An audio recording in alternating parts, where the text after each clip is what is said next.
జగన్ మీద దాడి కేసు హత్యా ప్రయత్నమేనని నమ్ముతుంది వైఎస్ఆర్ కాంగ్రెస్ పార్టీ.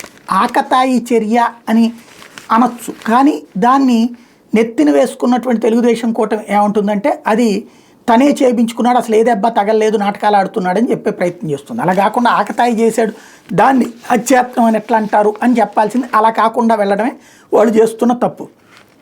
ఇకపోతే హత్యా ప్రయత్నానికి సంబంధించిన నిందితుడైనటువంటి సతీష్ని అరెస్ట్ చేయడం, అతను రిమాండ్లో ఉన్నాడు. మొన్న అతన్ని 4 రోజుల పాటు విచారించడానికి కోర్టు అనుమతి ఇవ్వడంతో విచారణ పూర్తయింది. అదే సందర్భంలో A2 ప్రోద్బలంతోనే అని చెప్పుకొచ్చినటువంటిది ప్రభుత్వం. ఇప్పుడు ఇంతవరకు అది ఎవరు ఏంటి అన్నదైతే బయటికి రాలేదు.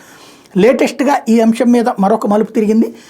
జగన్మోహన్ రెడ్డి మీద హత్యాయత్నం కేసులో నిందితుడు వేముల సతీష్ కుమార్ వాంగ్మూలాన్ని న్యాయవాది సమక్షంలో సేకరించాలని దాఖలైన పిటిషన్ మీద తీర్పును విజయవాడ 4వ అదనపు చీఫ్ మెట్రోపాలిటన్ మ్యాజిస్ట్రేట్ కోర్టు న్యాయాధికారి మే 29వ తేదీకి వాయిదా వేశారు. 164 స్టేట్మెంట్ 164 స్టేట్మెంట్ రికార్డు మీద పోలీసులు గతంలోనే న్యాయస్థానాన్ని ఆశ్రయించిన విషయం తెలిసిందే.